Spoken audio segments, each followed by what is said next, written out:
Pada perhelatan COP26 di Glasgow, Skotlandia, para pemimpin dunia menyatakan komitmen mereka untuk mencegah perubahan iklim dan mewujudkan masa depan bebas emisi. Presiden Joko Widodo dalam pidatonya di forum tersebut juga menyatakan komitmen dalam melakukan mitigasi iklim di Indonesia dan juga dunia. Lalu apa saja capaian dan rencana Indonesia dalam pidato Jokowi di konferensi COP26? Berikut kilas lengkapnya.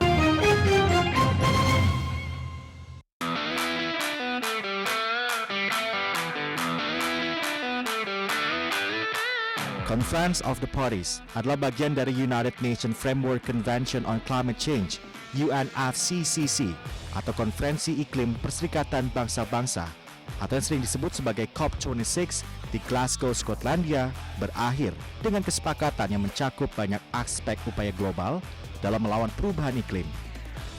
Fakta Iklim Glasgow sebagai hasil akhir dari negosiasi COP26 mencakup berbagai isu, mulai dari pengembangan ilmu iklim, mitigasi dan adaptasi transisi ekonomi, dan yang terpenting, pendanaan iklim.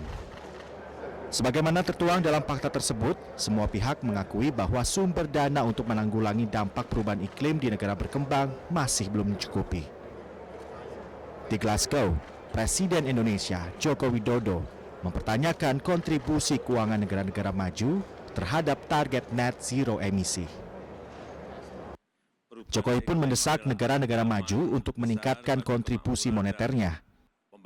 Jokowi juga mempertanyakan transfer teknologi apa yang dapat dilakukan negara maju kepada negara berkembang untuk menyelesaikan perubahan iklim.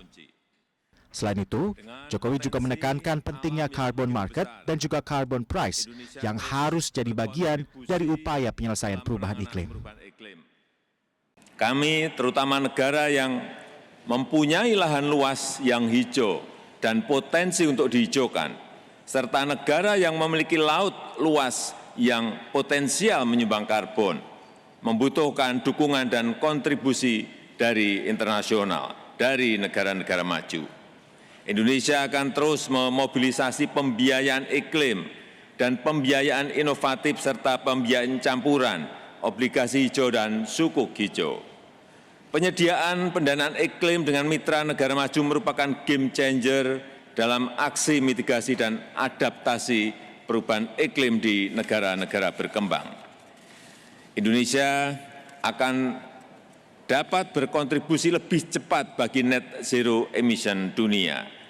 Pertanyaannya, seberapa besar kontribusi negara maju untuk kami? Transfer teknologi apa yang bisa diberikan? Ini butuh aksi, butuh implementasi secepatnya.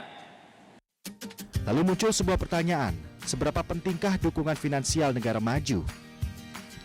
Ya, setidaknya Jokowi menekankan penyediaan pendanaan iklim dengan pendanaan negara maju sebagai game changer dalam aksi mitigasi dan juga adaptasi perubahan iklim di negara-negara berkembang. Untuk itu, dukungan finansial dan memastikan komitmen setiap negara berkembang mencapai target carbon net zero dari negara maju sangatlah diperlukan. Presiden Joko Widodo menambahkan bahwa perubahan iklim adalah ancaman besar bagi kemakmuran dan juga pembangunan global. Untuk itu, solidaritas, kemitraan, kerjasama, kolaborasi global merupakan kunci utama dalam mencapai target mitigasi iklim. Lalu apa saja langkah Indonesia menuju masa depan bebas emisi? Setidaknya ada dua agenda strategis Indonesia. Yang pertama, menetapkan target NDC 2030, pengurangan emisi gas rumah kaca sebesar 29% melalui skema business as usual dan 41% dengan skema bantuan internasional. Target tersebut tertuang dalam Long Term Strategy on Low Carbon and Climate Resilient Development 2050 atau LTS-LCCR 2050. Selain carbon net sink, dokumen tersebut juga menetapkan target net zero emission pada tahun 2060 atau lebih cepat. Melalui LTS-LCCR 2050, pemerintah juga berambisi mengurangi kerugian ekonomi akibat perubahan iklim yang mencapai 3,45% pada tahun 2050. Kemudian apa strategi pemerintah untuk mencapai emisi nol? Adapun strategi yang ditetapkan mencakup aksi mitigasi dan juga adaptasi.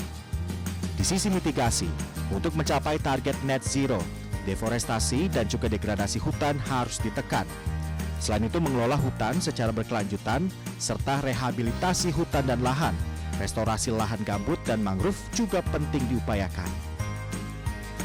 Di sisi adaptasi, perlu untuk melindungi kawasan pesisir, mengelola daerah aliran sungai terintegrasi, serta membangun infrastruktur dan juga pertanian yang tahan iklim. Sektor hutan dan energi adalah dua sumber mata pencaharian utama di Indonesia, sekaligus menjadi dua penghasil emisi terbesar di negara ini.